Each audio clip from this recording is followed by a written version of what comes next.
Kitchen. இன்றைக்கி ரொம்பவே யூஸ்ஃபுல்லான இன்ட்ரெஸ்டிங்கான ஒரு வீடியோ தான் உங்கள் கூட ஷேர் பண்ணியிருக்கேன். இந்த வீடியோ ரொம்பவே எல்லாருக்குமே ஹெல்ப்ஃபுல்லாக இருக்கும். வீடியோவை ஸ்கிப் பண்ணாமல் பாருங்கள். யூஸ்ஃபுல்லான க்ளீனிங் டிப்ஸும் ஆர்கனைசேஷன் டிப்ஸும் இந்த வீடியோவில் நீங்கள் பார்க்கலாம். வாங்க வீடியோக்குள்ளே போகலாம். இன்றைக்கி என்னோடய டே காலையிலே ரொம்பவே ஸ்வீட்டான டேவாக ஸ்டார்ட் பண்ணது. பக்கத்து வீட்டில் பொங்கல் செஞ்சுருந்தாங்க. ஐயப்ப கோயிலுக்கு போயிட்டு வந்தவங்க அந்த அரிசி வச்சு வீட்டில் பொங்கல் செஞ்சு விரதம் முடிப்பாங்க.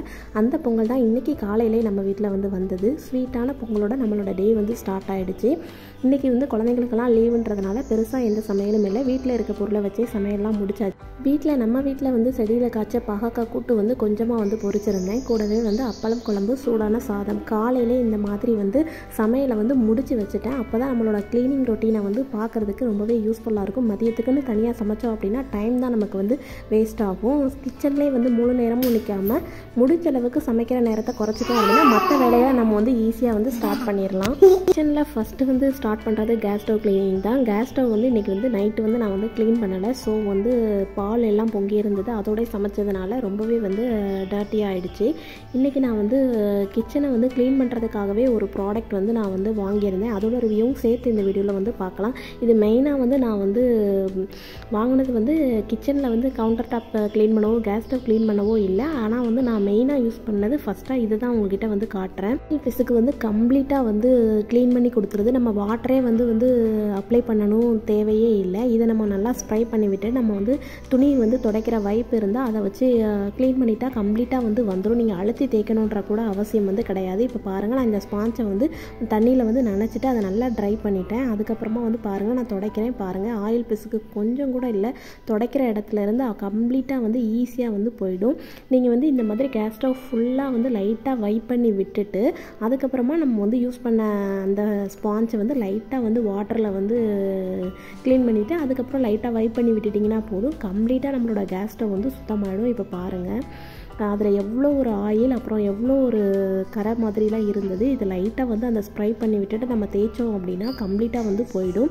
நான் இந்த ஸ்ப்ரே வாங்கினதுக்கான காரணம் கேஸ் ஸ்டவ் க்ளீன் பண்ணுறதுக்காக இல்லை. நான் ஆனால் உங்ககிட்ட இதில் கேஸ் ஸ்டவ் க்ளீன் பண்ணி காட்டியிருக்கிறேன். நெக்ஸ்ட்டு வீடியோவில் நான் இதை வாங்கினது கேஸ் ஸ்டவ்க்கு மேலே இருக்கிற விண்டோவில் உள்ள அந்த நெட் விண்டோவை க்ளீன் பண்ணுறதுக்காக தான். வலை ஜன்னல் நாங்கள் அடிச்சிருக்கிறோம். அதை தனியாக கலட்டிட்டு நம்ம க்ளீன் பண்ணிக்கலாம். வீட்டில் மற்ற இடத்துல இருக்கிற அந்த விண்டோஸ்லாம் நம்ம கலட்டிட்டு க்ளீன் பண்ணும்போது டஸ்ட்டு மட்டும்தான் இருக்கும். பட் இந்த கேஸ் ஸ்டவ்க்கு மேலே இருக்கிற விண்டோவில் ஆயில் அதிகமாக பட்டு பிசுன்னு ஒரு பிசுப்பு தன்மையாக இருக்குது. அதை நம்ம நார்மல் சோப் வச்சோ ஏதோ ஒரு லிக்விட் வச்சோ நம்ம க்ளீன் பண்ணோம் அப்படின்னா அந்த ஆயில் பிசுக்கு போகிற மாதிரியே இல்லை. நான் ரொம்ப கஷ்டப்பட்டு இதுக்கு முன்னாடி அந்த விண்டோவை எடுத்து க்ளீன் பண்ணேன். இப்போ நான் க்ளீன் பண்ணி ஒரு 1 month தான் ஆகுது. அதனால தான் அதை என்னால் இப்போ க்ளீன் பண்ணி காட்ட முடியலை. நெக்ஸ்ட்டு ஒரு வீடியோவில் கண்டிப்பாக அந்த விண்டோ ஜன்னல் க்ளீன் பண்ணி காட்டுறேன். இப்போ பாருங்கள், கீழே கவுண்டர் டாப்லேயும் இருக்கிற அந்த காஃபி கொட்டின கரை அதையும் ஈஸியாக க்ளீன் பண்ணிடுச்சு. பார்த்தாலே உங்களுக்கு தெரியும் நம்மளோட கேஸ் ஸ்டவ் சூப்பராக க்ளீன் ஆகிடுச்சு. நான் தண்ணி வச்சு நான் தெளிக்கவே இல்லை. ஃபுல்லாக இந்த ஸ்ப்ரே லைட்டாக ஸ்ப்ரே பண்ணி விட்டுட்டு, ரொம்ப ஸ்ப்ரே பண்ணணும்னு அவசியம் இல்லை. லைட்டாக ஸ்ப்ரே பண்ணிவிட்டு அந்த ஸ்பாஞ்ச் விட்டு வைப் பண்ணாலே போதும். ஈஸியாக க்ளீன் ஆகிடும். இந்த மாதிரி ஒரு க்ளீனர் இருக்கிறது ரொம்பவே ஹெல்ப்ஃபுல்லாக இருந்தது. எனக்கு ரொம்பவே ஆச்சரியமாக இருந்தது. இல்லை அப்படின்னா நான் சோப் வச்சு தான் க்ளீன் பண்ணுவேன், இல்லை ஷாம்பு வச்சு க்ளீன் பண்ணுவேன். அதை இந்த மாதிரி க்ளீன் பண்ணும்போது எப்படி நம்ம இன்னொருக்கா தண்ணி வச்சு தொடச்சி எடுக்கிற மாதிரி இருக்கும். அதை வச்சே நான் இப்போ சுற்றிலும் இருக்கிற அந்த சுவர்லையும் நான் வால்லையும் ஃபுல்லாக க்ளீன் பண்ணி விட்டேன். பார்க்கவே புதுசு மாதிரி ஆகிடுச்சு. அவ்வளோ சூப்பராக க்ளீன் பண்ணி விட்டது. இந்த பொருள் நான் மீஷோவில் தான் ஆர்டர் பண்ணேன். 120 சம்திங் தான் வந்தது. விண்டோவை க்ளீன் பண்ணி 1 month தான் ஆனதுன்னு சொன்னேன். இருந்தாலுமே அதில் லைட்டாக எண்ணெய் பிசுக்கு இருந்தது. நான் இந்த பொருள் வந்த உடனே நான் அந்த நெட் விண்டோவில் தான் ஸ்ப்ரை பண்ணி விட்டு லைட்டாக இதே வைப் வச்சு தான் க்ளீன் பண்ணேன். வாட்டர் கூட நான் அப்ளை பண்ணல. அந்த எண்ணெய் பிசுக்கு கொஞ்சம் கூட இல்லாமல் போயிட்டு எனக்கு ரொம்பவே சந்தோஷமாக இருந்தது. நம்ம எப்படியும் ஒரு மந்த்லி ஒன்ஸ் அந்த விண்டோவை நம்ம க்ளீன் பண்ணிட்டோம் அப்படின்னா அந்த எண்ணெய் பிசுக்கு கம்ப்ளீட்டாக இருக்காது. நான் இதுக்கு முன்னாடி அந்த விண்டோவை கலட்டிட்டு சோப் தேய்ச்சி எல்லாம் வச்சு க்ளீன் பண்ணாலுமே அதில் கம்ப்ளீட்டாக எண்ணெய் பிசுக்கு போகலை. இதை எப்படி க்ளீன் பண்ணுறதுன்றது நான் ரொம்ப நாளாக தேடி வாங்கின ஒரு பொருள்னா தான் இந்த ஒரு ஸ்ப்ரே. அது ரீமாப்ன்ற பிராண்டில் இருந்தது. கீழே ரிவ்யூ நல்லா இருந்ததுனால நான் வாங்கினேன். இந்த மாதிரி எண்ணெய் பிசுக்கு அதிகமாக உங்கள் கிச்சனில் இருக்குது, ஆனால் நார்மலான க்ளீனரால் உங்களால் க்ளீன் பண்ண முடியல அப்படின்னா இந்த மாதிரி ஸ்ப்ரே நீங்கள் ஸ்ப்ரே க்ளீனர் வாங்கி யூஸ் பண்ணுங்கள். கண்டிப்பாக அந்த எண்ணெய் பிசுக்கு போயிடும். இப்போ நான் அதே மாதிரி கேஸ் ஸ்டவ் வந்து க்ளீன் பண்ண கையோட வந்து சிங்க்கு பாத்திரத்தெல்லாம் ஃபுல்லாக க்ளீன் பண்ணிவிட்டு சிங்க்கையும் வந்து கையோட வந்து க்ளீன் பண்ணி விட்டுட்டேன். எப்போவுமே கேஸ் ஸ்டவ்வை க்ளீன் பண்ணுற அதே கையோட வந்து பாத்திரம் சிங்க்கை நம்ம க்ளீன் பண்ணி விட்டுட்டோம் அப்படின்னாலே கிச்சனில் நீங்கள் உங்களோட வேலையே வந்து பாதியாக வந்து குறைஞ்ச மாதிரி வந்து ஆகிடும். நம்ம எப்போவுமே பாத்திரம் க்ளீன் பண்ணிவிட்டு கேஸ் ஸ்டவையும் சிங்க்கையும் வந்து கையோட வந்து க்ளீன் பண்ணி விட்டுட்டோம் அப்படின்னாலே வந்து போதும். நெக்ஸ்ட்டு வந்து இது வந்து யூஸ்ஃபுல்லான ஒரு டிப்பாக உங்களுக்கு வந்து இருக்கலாம். நம்ம வந்து பாத்திரம் தேய்க்கிற ஸ்க்ரப்பு, துடைக்கிற இந்த மாதிரியான ஸ்பாஞ்ச் இதெல்லாம் வந்து ஒரு டப்பாவில் இந்த மாதிரி வைக்கும்போது அதில் தண்ணி வந்து ஃபுல்லாக வந்து வடிஞ்சு கீழே பாருங்கள் அந்த டப்பாலே வந்து இருக்கும். அது வந்து ஒரு நாள் 2 நாள் ஆனதுக்கப்புறமா அதில் வந்து பேட் ஸ்மெல் கூட வந்து வர ஆரம்பிச்சிடும்.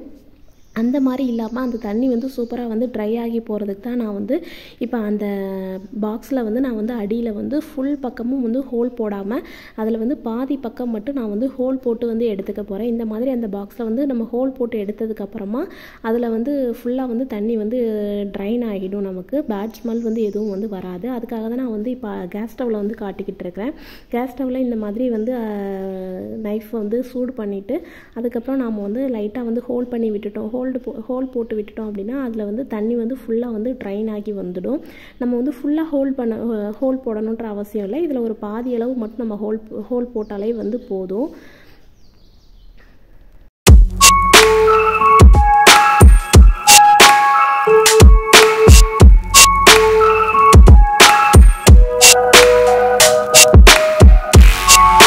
இப்போ நான் பாதி மட்டும் ஹோல்ட் பண்ணி போட்டுட்டேன். இப்போ வந்து நம்ம அதில் வந்து ஸ்பாஞ்சை வந்து நீங்கள் வச்சிங்க அப்படின்னா வந்து அது கம்ப்ளீட்டாக வந்து தண்ணி வந்து ட்ரைன் ஆகிரும்.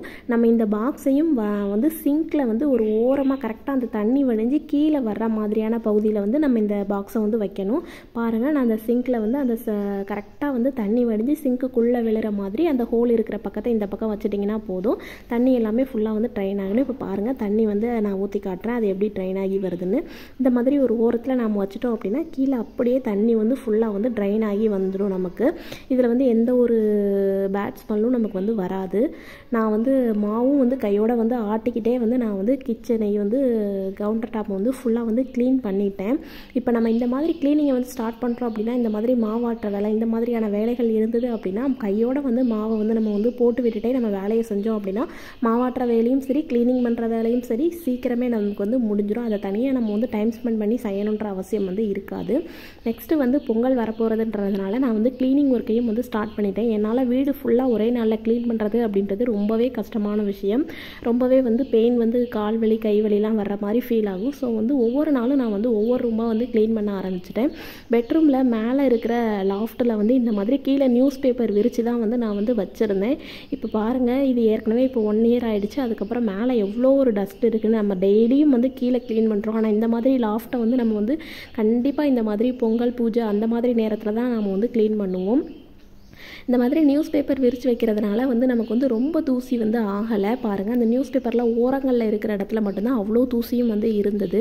நியூஸ் பேப்பரை அப்படியே கம்ப்ளீட்டாக ரிமூவ் பண்ணிவிட்டு ஃபுல்லாக வந்து க்ளீன் பண்ணி ஒற்றையெல்லாம் எடுத்து விட்டுட்டேன். நான் இப்போ கீழே இருந்த திங்ஸ் எல்லாம் எது தேவையில்லை அப்படின்றத வந்து எடுத்துகிட்டு தேவையான பொருட்களை மட்டும் இந்த மாதிரி நான் 2 பேக்கில் வந்து ஃபுல்லாக க்ளோஸ் பண்ணி வச்சுட்டேன். அந்த மாதிரி க்ளோஸ் வந்து பிக் ஷாப்பரில் வந்து நான் ஃபுல்லாக வச்சுருந்தேன். இப்போ 2 பெரிய பேக்கில் நான் இந்த மாதிரி க்ளோஸ் பண்ணி வச்சுட்டேன். பாருங்கள், செல்ஃபே மேலே பாதியாக குறைஞ்சிருச்சு. ஃபுல்லாக வந்து க்ளீன் பண்ணிட்டேன். அந்த ரூம் வந்து ஃபுல்லாக க்ளீன் பண்ணி கீழே இருக்கிற டஸ்ட்டையும் வந்து தொடச்சி வந்து எடுத்துட்டேன். நெக்ஸ்ட்டு வந்து பூஜை ரூம். இன்றைக்கி நான் வந்து இந்த 2 ரூம் தான் வந்து சுத்தம் பண்ணேன். ஸோ வந்து பூஜை ரூமையும் வந்து ஃபுல்லாக ஒற்றை எடுத்து கீழே இருக்க திங்ஸ் எல்லாமே வந்து எடுத்து கழுவி வச்சுட்டேன். நியூ இயருக்கு தான் வந்து விளக்கி எல்லாமே வந்து க்ளீன் பண்ணி வச்சுருந்தேன். உங்கள்கிட்ட ஏற்கனவே அந்த வீடியோவில் வந்து காட்டியிருக்கிறேன். ஸோ நான் வந்து க்ளீனிங் ஒர்க்கை வந்து கம்ப்ளீட்டாக வந்து முடிச்சிட்டேன் 2 ரூம்லையும். இப்போ வந்து கிச்சனில் எனக்கு வந்து இந்த மாதிரி ஒரு ஷெல்ஃப் இருக்குது. இதில் நான் வந்து எப்போவாது எடுக்கிற பொருட்களை மட்டும் தான் நான் வந்து இந்த இடத்துல வச்சுருக்கேன். ஸோ இது வந்து நான் ஒவ்வொரு பாக்ஸில் அந்த மாதிரி தான் போட்டேன். அப்பப்போ எடுக்கும்போது அது கலைஞ்சு போயிடுது. ஸோ வந்து இப்படி ஓப்பனாக இருக்கிறதுனால பார்க்குறதுக்கு வந்து கொஞ்சம் அந்த இடம் வந்து எப்போவுமே நீட்டாக இருக்கிற மாதிரியே இல்லை. ஸோ இதுக்கு வந்து ஒரு ஸ்க்ரீன் போடலாம் அப்படின்னு நான் வந்து நினச்சேன். நான் எப்பவும் போல் ஸ்க்ரீன் போடுறதுக்காக இந்த மாதிரி நான் வந்து ஒட்டுற மாதிரியான ஒரு ஸ்க்ரூ டைப்பில் இருக்கிற அந்த ஸ்டிக்கர் தான் நான் வந்து வாங்கியிருந்தேன். இதோட ரிவ்யூ வந்து ஏற்கனவே நான் உங்க கூட ஷேர் பண்ணியிருக்கேன் ஒரு லாங் வீடியோவில். ஃபோட்டோ ஃப்ரேம் மாட்டுறதுக்கு இந்த மாதிரி விண்டோ ஸ்க்ரீன் மாட்டுறதுக்கு இதை நம்ம வந்து யூஸ் பண்ணிக்கலாம். அது பின்னாடி இருக்கிற ஸ்டிக்கரை நம்ம வந்து ஃபுல்லாக வந்து ரிமூவ் பண்ணிவிட்டு இந்த மாதிரி லைட்டாக வந்து நம்ம எந்த இடத்துல வைக்கிறோமோ அதை மார்க் பண்ணி வச்சுட்டு அதில் வந்து நம்ம வந்து லைட்டாக அழுத்தி பிடிச்சோம் அப்படின்னால நல்லா கம்ப்ளீட்டாக வந்து ஒட்டிக்கும். பார்த்தாலே உங்களுக்கு தெரியும் சூப்பராக வந்து ஒட்டிடுச்சு. இந்த பக்கமும் அதே மாதிரி நான் வந்து ஒட்டிட்டேன். இன்றைக்கி வந்து என்கிட்ட அந்த நான் வந்து எப்போவுமே வந்து ஸ்ப்ரிங்கில் வந்து ஸ்க்ரீன் வந்து போடுவேன். அந்த ஸ்ப்ரிங் வந்து இப்போதைக்கு இல்லை. ஸோ வந்து நான் வந்து நம்ம சின்ன குழந்தைங்கள்லாம் பாவாடையில் வந்து நாடா கட்டும் இல்லையா, அந்த நாடா கயிறு தான் வந்து நான் வந்து எடுத்துருக்கிறேன். அந்த நாடா கயிறில் தான் நான் வந்து இப்போ 2 பக்கமும் வந்து கட்டி விட போகிறேன். இப்போ நம்மளோட ஸ்க்ரீன் வந்து 2 நிமிஷத்தில் வந்து ரெடி ஆகிடுச்சு. இந்த மாதிரி நம்ம வந்து ஆணியே அடிக்காமல் சுவரில் எந்த ஒரு பாதிப்பும் வராமல் சூப்பராக நம்மளால் ஸ்க்ரீன் வந்து மாட்ட முடியும். கண்டிப்பாக வந்து ட்ரை பண்ணி பாருங்கள். வாடகை வீட்டில் நிறைய பேர் இருப்போம், அவங்க வந்து ஆணி அடிக்கக்கூடாது அந்த மாதிரிலாம் சொல்லுவாங்க. அந்த மாதிரி உள்ளவங்களுக்கு கண்டிப்பாக இந்த மெத்தட் வந்து ரொம்பவே யூஸ்ஃபுல்லாக இருக்கும். சூப்பராக வந்து ஸ்க்ரீன் மாட்டியாச்சு. ஸ்க்ரீன் மாட்டுறதுக்கு முன்னாடி அந்த ஷெல்ஃபே வந்து பார்க்க ஒரு மாதிரி இருக்கும். ஸ்க்ரீன் மாட்டினதுக்கப்புறம் ரொம்பவே நீட்டாக வந்து இருந்தது. இப்போ நான் வந்து ஃபுல்லாக ஓப்பன் பண்ணி காட்டுறேன். அந்த ஸ்க்ரீனையும் வந்து நான் வந்து ஃபுல்லாக வந்து ஆர்கனைஸ் பண்ணிட்டேன். அது மேலே வந்து நம்ம எப்போவாவது எடுக்கிற வந்து பொருட்கள், நம்ம வீட்டில் வந்து சார்ஜர் இதெல்லாம் அதிகமாக இருக்கிறதெல்லாம் நான் ஒரு பெரிய பாக்ஸில் வந்து, அப்புறம் வீட்டில் வந்து எல்லா ரூமுக்கும் 2-3 சாவி இருக்கும், அந்த மாதிரியான சாவி பூட்டு அந்த மாதிரி ஐட்டம்லாம் மேலே வந்து வச்சுருக்கிறேன். நடுவில் வந்து ஸ்டேஷ்னரி திங்ஸு, அப்புறம் வந்து மெடிசின்ஸ் இதெல்லாம் வச்சுருக்கிறேன். கீழே உள்ள box silver box, stainless steel வாளி, இது எல்லாத்துலேயுமே வந்து மசாலா, மாவு, பருப்பு இந்த மாதிரி எக்ஸஸாக இருக்கிற ஐட்டம் எல்லாத்தையும் வந்து நான் வந்து போட்டு வச்சுருக்கிறேன். நடுவில் இருக்கிற செல்ஃபில் வந்து பாக்ஸில் வந்து நம்ம வந்து அடிக்கடி யூஸ் பண்ணிவிட்டு பாக்கெட்டோடு வைக்கிற கிராசரி ஐட்டம்ஸ்லாம் ஒரு பாக்ஸில் போட்டு வந்து வச்சுருக்கிறேன். அடியில் இருக்கிற இந்த செல்ஃபில் வந்து ஒரு பாக்ஸில் வந்து புக்ஸு, அதுக்கப்புறம் பிக் ஷாப்பர், அப்புறம் வந்து மஞ்சள் பை, நம்ம வந்து அடிக்கடி வந்து கடைக்கு போக இந்த மாதிரியான யூஸ் பண்ணுற பை எல்லாத்தையுமே நான் வந்து அடியில் வந்து வச்சு இந்த மாதிரி ஆர்கனைஸ் பண்ணியிருக்கிறேன். நெக்ஸ்ட்டு வந்து நான் எப்போவுமே வந்து முறத்தையும் வந்து வீடு பெருக்குமாறும் இந்த மாதிரி கீழே தான் வந்து வச்சுருப்பேன். இந்த மாதிரி கதவு பூட்டுற இடத்துல வைக்கிறதுனால வந்து நம்மளோட பெருக்குமாறு வந்து டேமேஜ் ஆகிறதுக்கு வாய்ப்பு இருக்குது. ஸோ அதை வந்து எந்த மாதிரி வைக்கலாம் அப்படின்னு யோசிச்சப்போ தான் இந்த மாதிரி நம்ம இந்த மாதிரி ஹேங் பண்ணி விட்டுட்டோம் அப்படின்னா பார்க்கவும் வந்து நீட்டாக இருக்கும். நம்மளோட ப்ரூமும் வந்து ரொம்ப லாங், நம்ம லைஃப் வந்து ப்ரூமுக்கும் வந்து ரொம்ப டைம் வந்து நமக்கு வந்து கிடைக்கும். இந்த மாதிரி நான் ரெண்டையுமே வந்து இந்த மாதிரியான ஒட்டுற மாதிரியான அந்த ஸ்டிக்கரில் வச்சு இருக்கிற அந்த ஸ்க்ரூவில் தான் நான் வந்து மாட்டி விட்டுருக்கேன். இப்போ பாருங்கள், பார்க்கவே வந்து நீட்டாக இருக்குது. நம்ம கதவு மூடினாலும் வந்து நம்மளோட ப்ரூமுக்கு வந்து எந்த ஒரு பாதிப்பும் வந்து வராது. நமக்கு லைஃப் லாங் வந்து கொஞ்ச நாள் வந்து வர்ற மாதிரியாக இருக்கும். இந்த ப்ரூமோட ரிவ்யூவும் நான் ஏற்கனவே வந்து போட்டிருக்கேன். இந்த ப்ரூம் வாங்கி இப்போ வந்து கம்ப்ளீட்டாக 2 வருஷம் முடிய போகுது. எந்த ஒரு ப்ராப்ளமும் இப்போ வரைக்கும் எனக்கு வந்து வரல. காலான்ற பிராண்டு தான் இது.